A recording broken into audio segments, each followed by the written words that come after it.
their expectation and support for the tourism industry.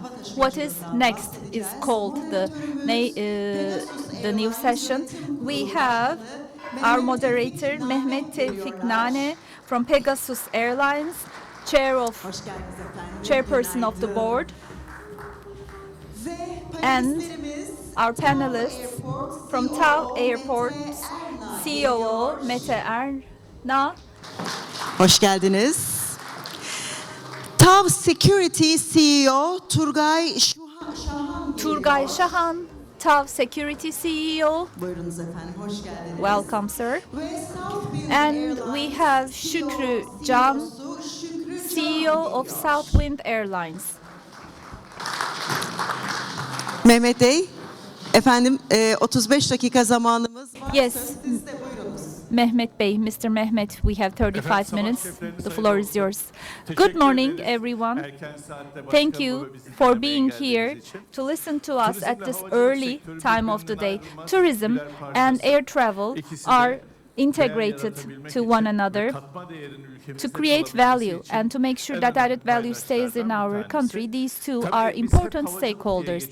We always call it air travel, but there are different sub-branches of air travel, and our esteemed panelists on this stage today are representing many of these sectors. We have airports, airliners, ground services, security services provided under air travel. So from these three dimensions, we will be discussing with you what the trends will be in this area for the future with three panelists. Well, things change very fast in the world. We have geopolitical development not only in our region, but all around the world. Well, we mainly focus on our region, but we have followed up on what happened in Venezuela. There is this conflict between Pakistan and India. Same thing for Taiwan and China, South Korea, North Korea. So these geopolitical tensions are ongoing in the world. The second dimension is the financial issues. So having access to resources and instability of the markets are there. Maybe you have followed on the developments with the gold prices, silver prices, even platinum prices changed, and there was in the end a decrease of almost 30% in 2 days. And what happened? That the prices soared. What happened? That the prices went down. It's impossible to follow up on these things, but all these imbalances and instabilities are making life more difficult for us. Another dimension is the world trade. Trade is very important for the world, and tourism is a big part of it. Then we have the trade wars and the tariff wars. Today I get angry at you and increase the tariffs to 25%. You get angry at me, increase the tariffs to 40%. I get more angrier and I increase the tariffs to 50%. In this period, people who are actually in the trade have difficulties. Another dimension is this fast and astounding technological development. I am a baby boomer as of my age, and I can't follow up on some of things as fast as I should. Luckily, I have my kids at home, so when I don't understand something, I ask my children, then I understand. But we need an intermediary. The technology is changing so fast. When we go to the airports, I think Turgay will talk about it. We see very interesting things, especially in Europe, especially passport control, which started for our country and the entire Schengen region as well. You just have your fingerprints read, then there's face recognition, and then the customs officer doesn't even need to stamp your passport. You pass through the passport control automatically. In our country, they just check if you have paid the travel tax or not. We just have one more step. So we're going to see how all these changes will impact the tourism industry and aviation sector. I said that yesterday, and it made the headlines in the press. 70% of tourists coming to our country travel by air travel. Some through the sea and only a few through railways or roads. So let's start with the air travel, which is the most important category for inbound tourists. Let's start with you, Şükrü. Thank you so much, distinguished Minister, ladies and gentlemen. Last year we had the air travel statistics. Before I talk about them, as a retired Turkish Airlines staff, I'll talk about the civil aviation sector in Turkey. In 1933, Turkish Airlines was established, and until 85, it was a monopoly. In 1985, the then Prime Minister, late Turgut Özal, issued a law enabling private airliners to operate, and 60 airline companies were established, and more than 50 of them, 40 of them were closed later on. And we have now about 10 airliners. We have Turkish Airlines, Sun Express, and then AJet, a Turkish Airlines partner, followed by Pegasus Airlines. And I am the CEO of Southwind Airlines, which I am the CEO of in Antalya. We have about 800 aircrafts, commercial aircrafts in Turkey. In the upcoming 10 years, this will be increased by twofolds.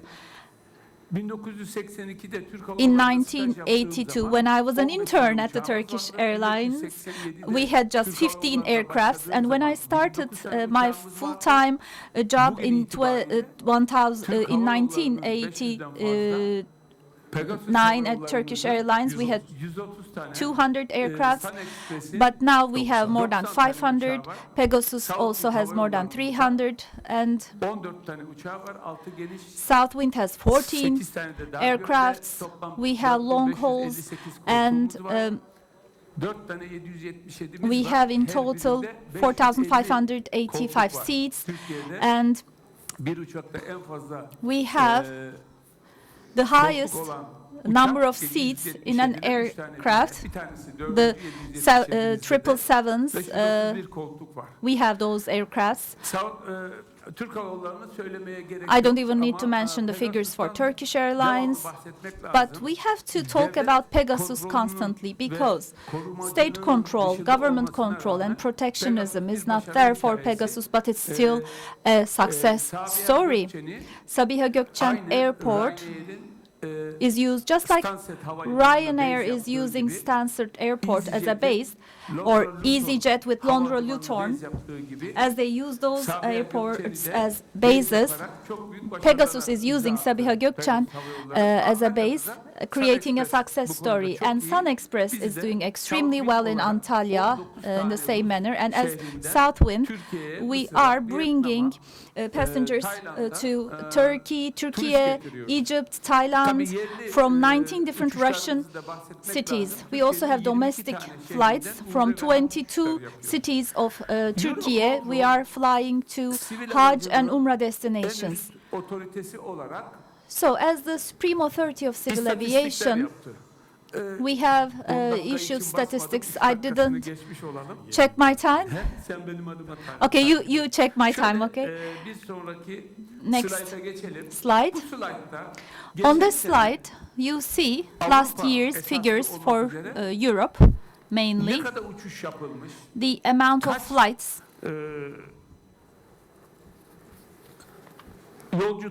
How many passengers were carried? Very briefly, let me go over the statistics. 11.1 million flights took place. Currently, Turkish Airlines has 1,600 daily flights. Pegasus, during the winter time, 570. In summertime, 700 daily flights. They have 14.6 million minutes per flight of departure has had delays, and we are talking about 38 million tons of CO2, unfortunately. This is the nature of the business. Yakıt fiyatları bir Fuel önceki sene 2004'e prices doğru compared to biraz düştü. 2024 have gone down a little bit, düştü. 9% of decrease. 1 gallon is down to 2.17. And as is the case all around the world, in Europe as well, low-cost carriers are carrying the passengers the most. Ryanair was established with 3 aircrafts only in the beginning of 1990s by an Irish family. Then Michael Loney was the friend of the family's son, and he says, if you make me a partner, I will make this company great. And I remember the first time I flew with Ryanair in the 1990s, they had, I think, 3 aircrafts only. Now, most probably, they have more than 500. So the low-cost carriers are carrying more passengers than the mainline carriers. Ryanair Group had 3,184 daily flights last year, EasyJet 1,611 daily flights, Turkish Airlines 1,559 daily flights on average.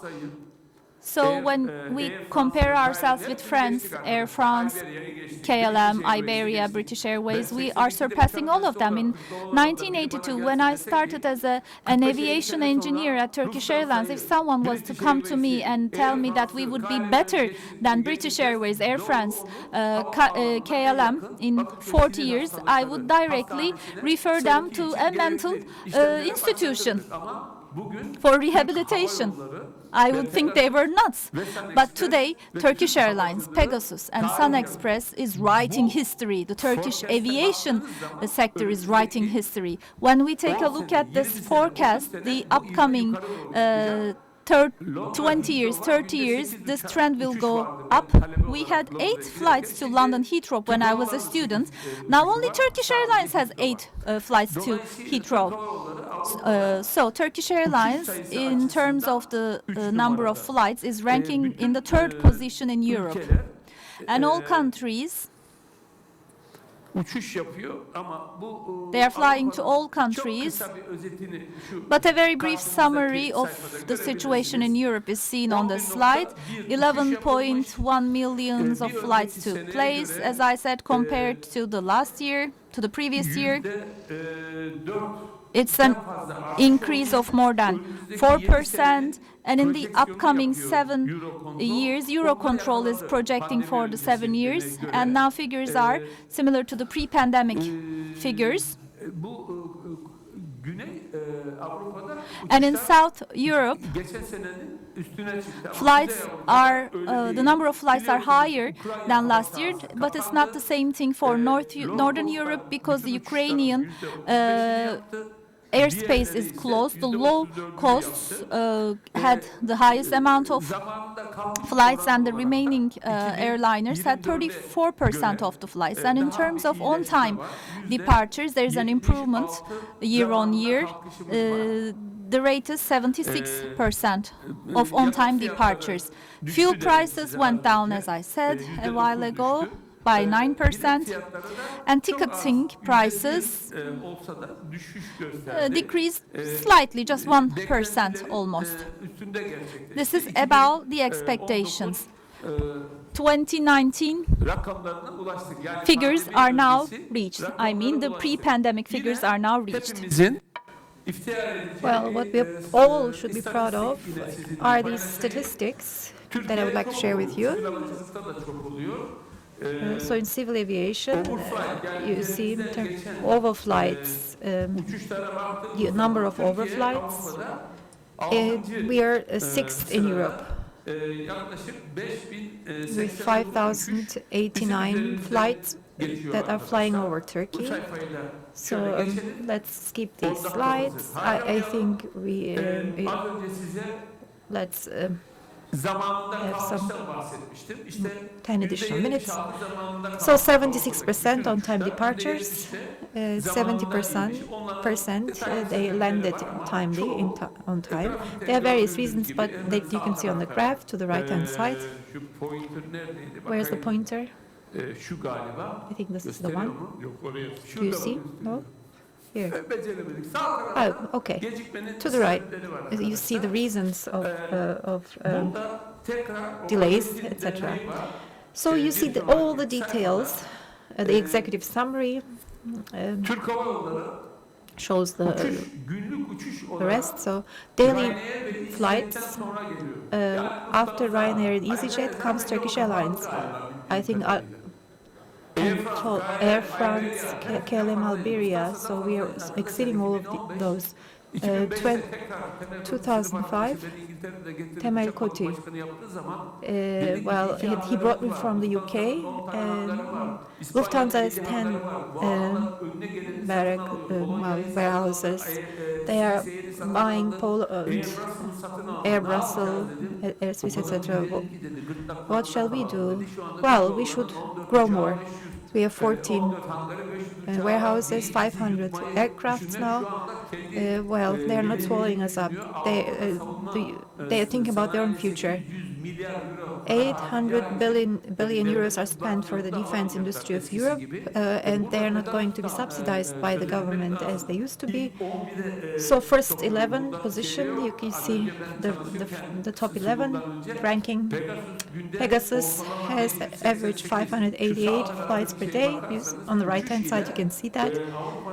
And we have the highest number of flights per day. We are ranking 8th. Turkish Airlines is ranking 3rd. Pegasus is, as I said, 11th in terms of daily flights. Here you see the main manufacturer of Airbus. It's Airbus or Boeing. Airbus was established beginning of 1900. Has a history of 125 years. The other was established in 69. So we have Airbus is running, but Boeing is slowing down, right? So as of today, Airbus has surpassed Boeing because it's in Europe. The Europeans they fly more Airbuses, and Turkey is about striking the balance. They buy half of it from Airbus and half of their planes from the USA. So half of them are Boeing, half of them Airbus.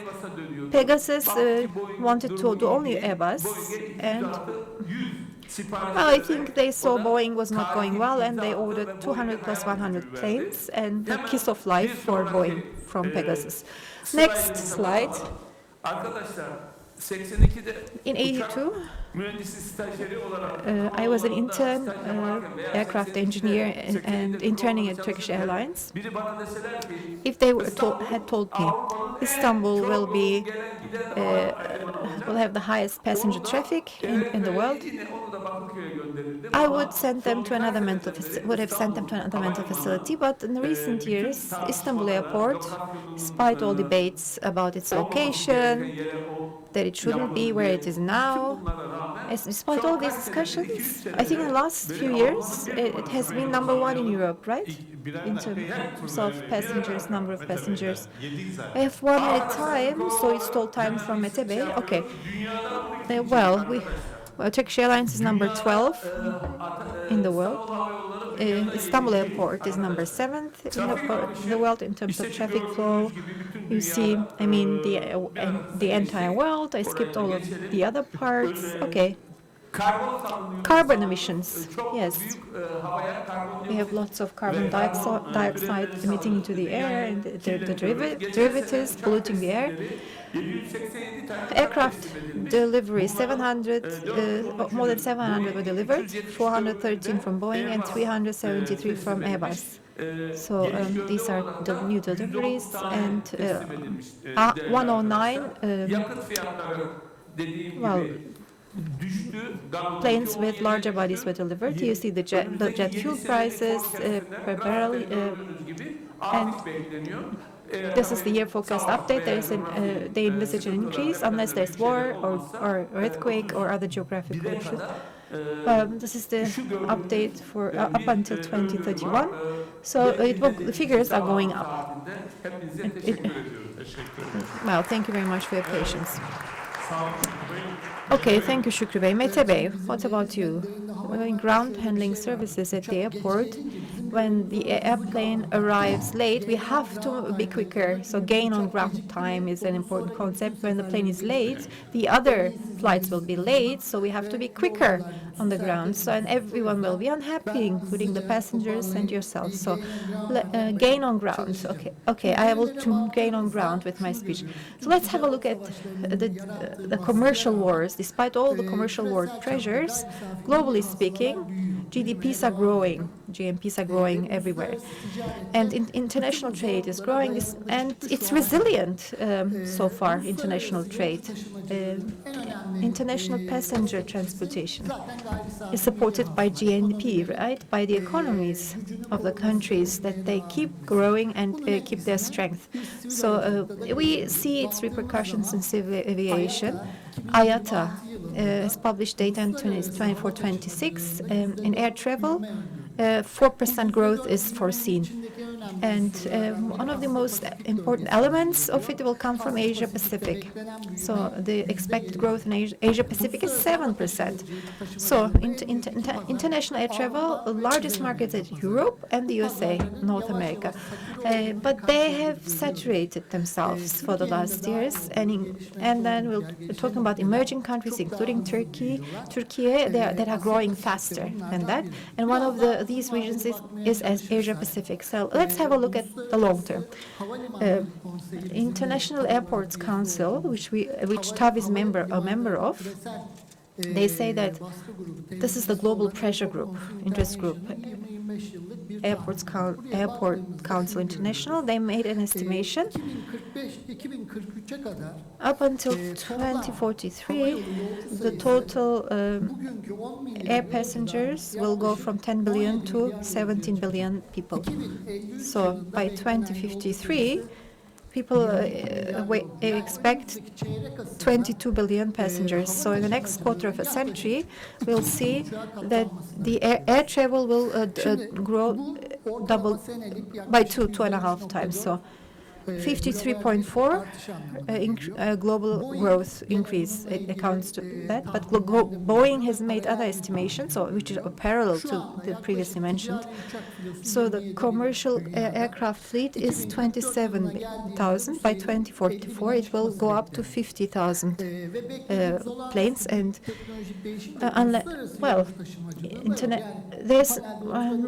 we don't expect major changes in international air travel, so we will earn our bread, make our money from this industry going forward like we used to. But this also means that in the next 25 years, 2.4 million additional airport staff need to be employed, including pilots, cabin crew, technicians.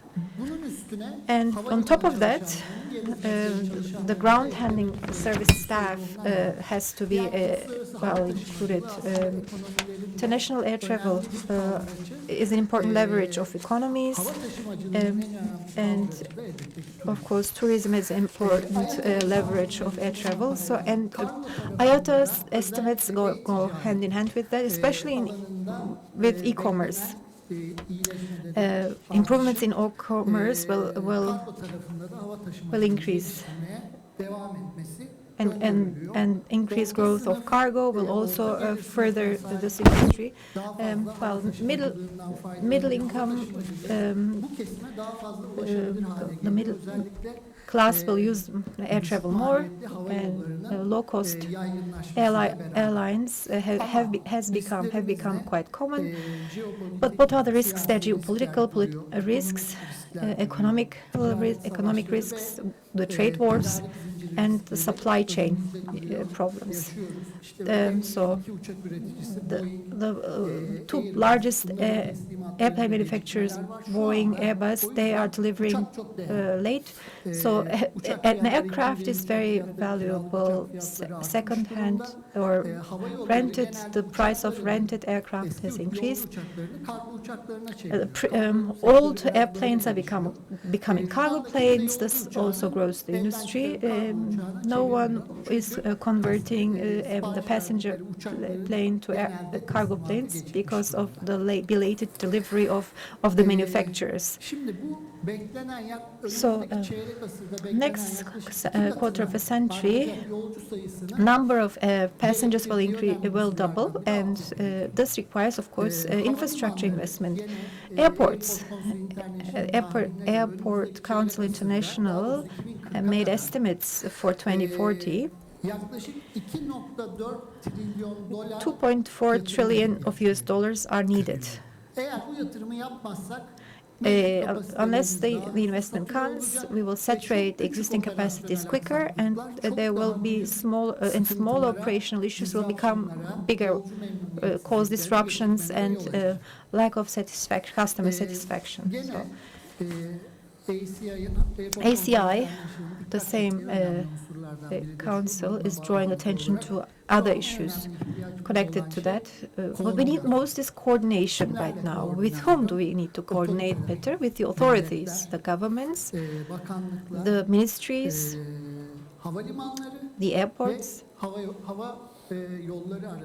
and among airliners. So we need to coordinate more because we have seen these problems. I mean, infrastructure investments requires lots of capital, and these are long-term investments, as all of you know. And to complete those, we have to have accurate make accurate predictions and act in time.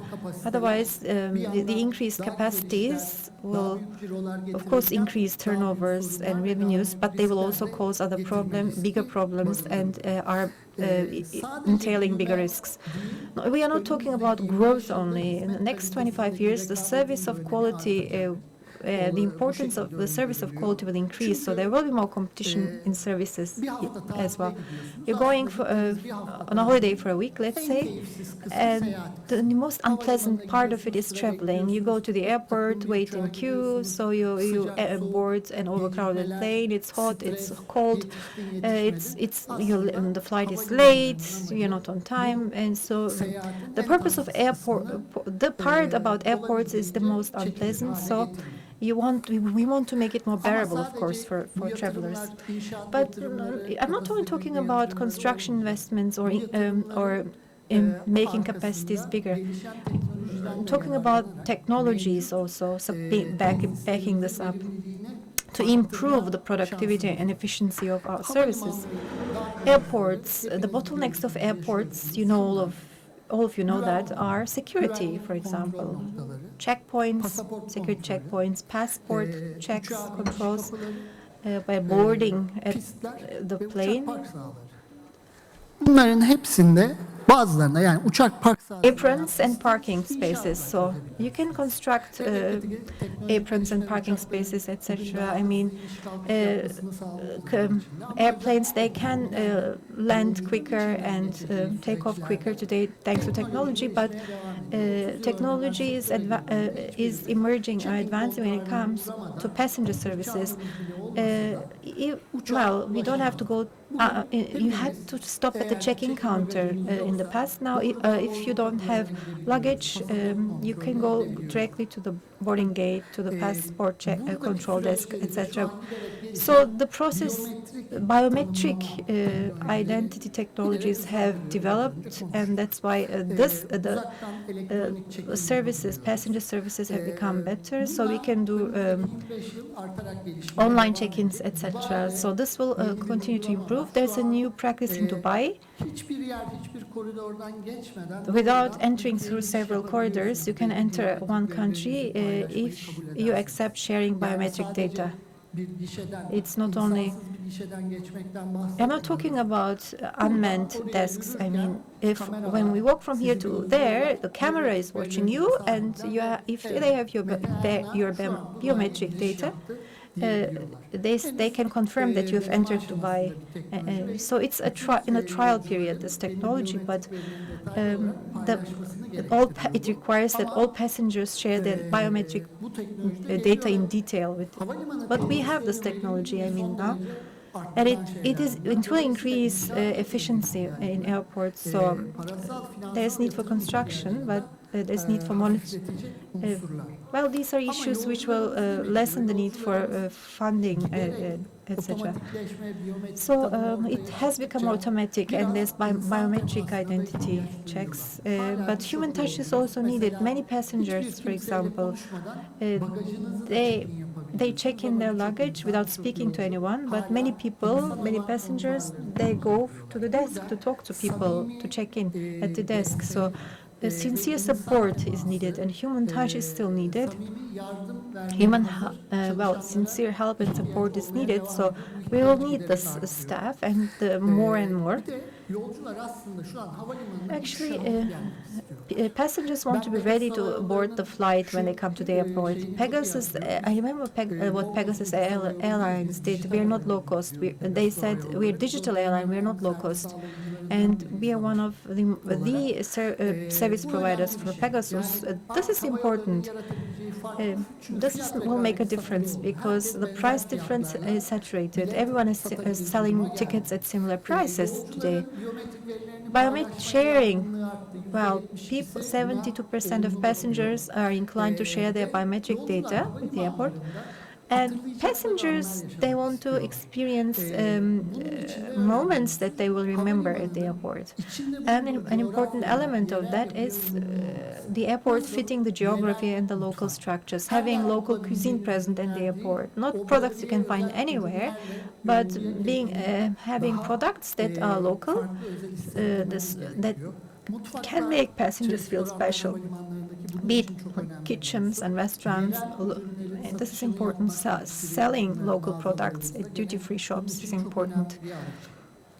But the design, in the next 25 years, will have a more silent, more comfortable design at terminal buildings of the airports. This is what people expecting, silent airports, no announcement all the time.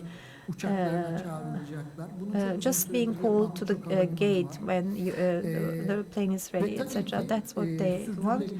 And sustainability and being sensitive to the environment is important because the public's awareness is increased. Lowering carbon emissions will be more important by 2030.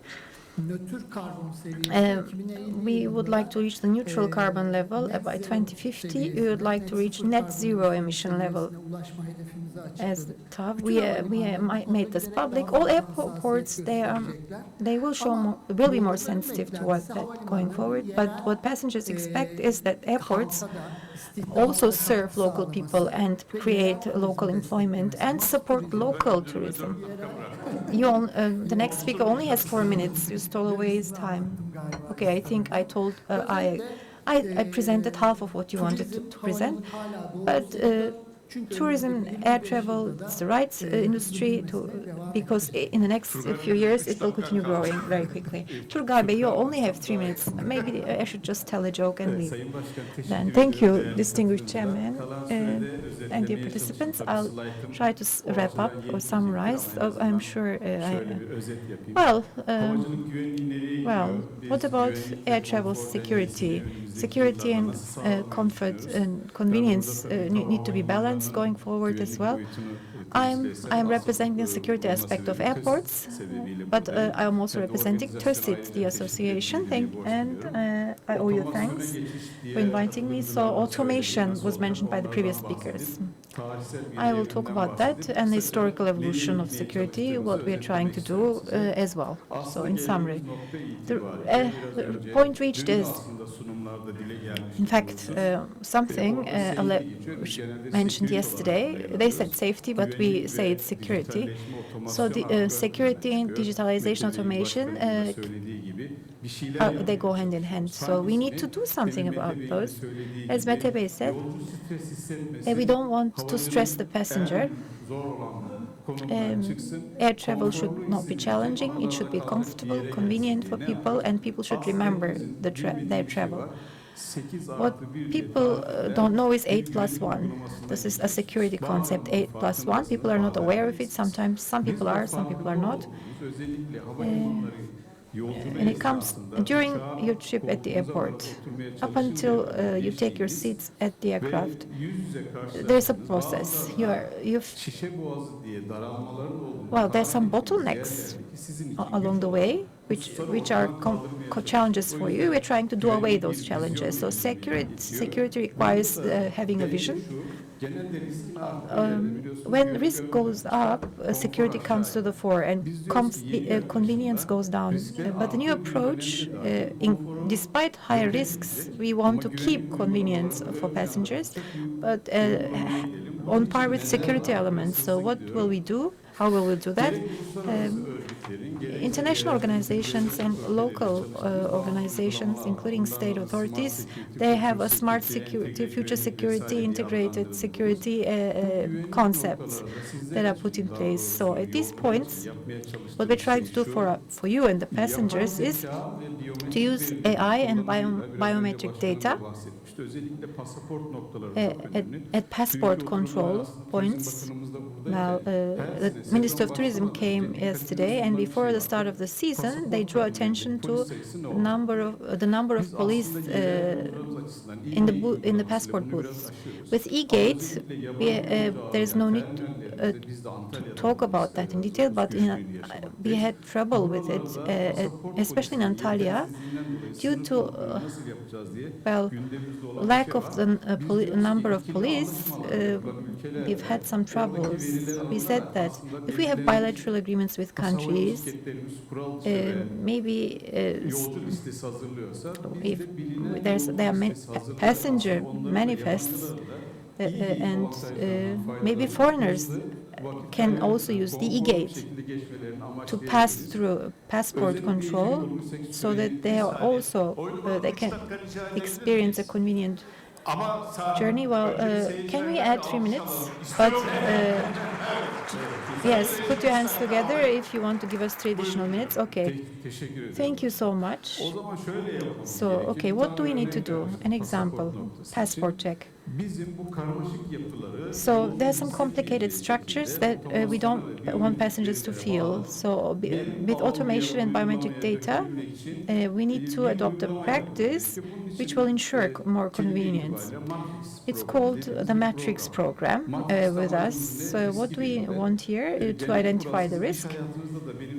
I mean, you have your own business rules, and there are financial rules, and security is also rules. If there is a risk, you have to mitigate the risk by taking measures, efficient measures. So this is how you can improve your operations. In security, so we are trying to adopt a similar principle.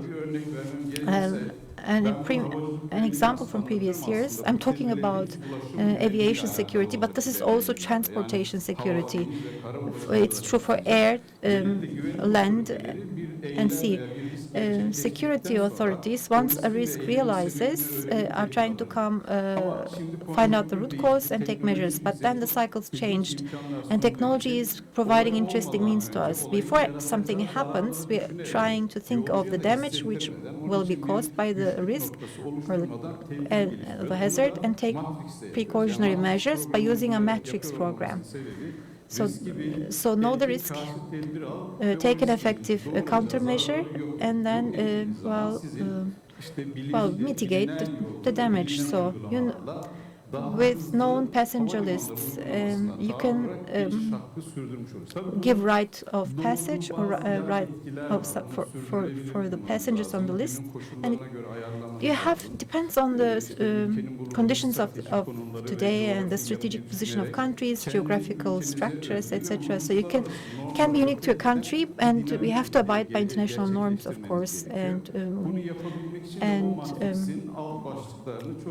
the matrix has some sub-points, but this may be a closed matrix to you, but you have to know the risk, the implementation methodology, biometric data, fingerprint, eye, retina, face recognition. You can use other types of data. Based on that, you can make security practices at airports more feasible.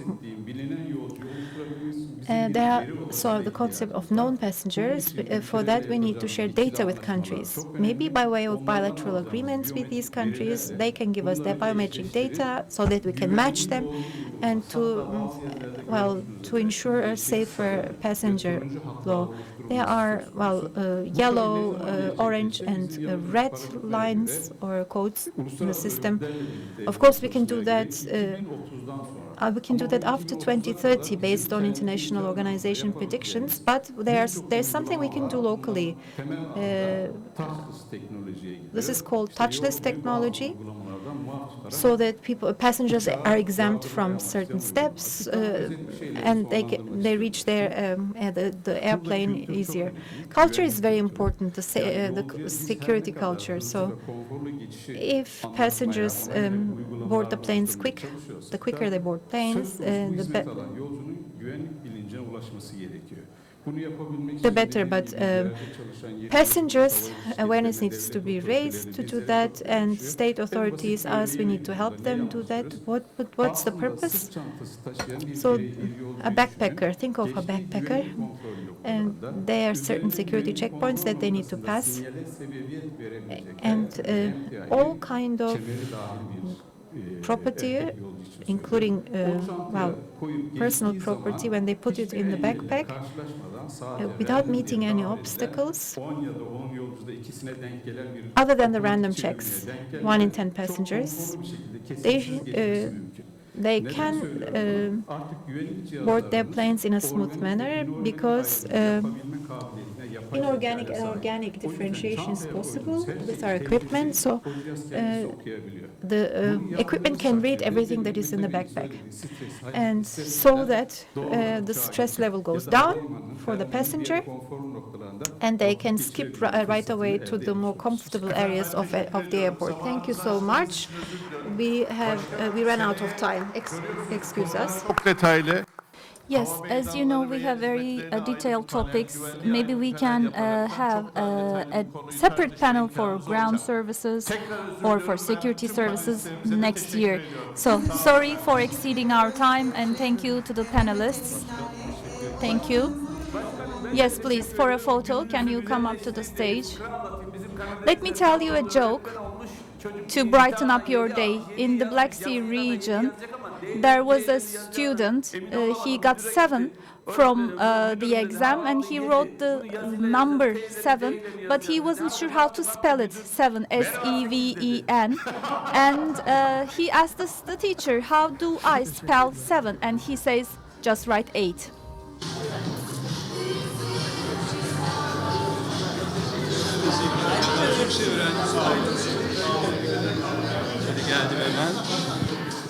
Evet, panelistlerimize ve moderatörümüze We would like to thank our panelists and our moderator, yet another great panel on air travel. Of course, air travel is very important. seneye 3 panel, bir panel Yes, next year we will have 3 panels because one panel wasn't enough.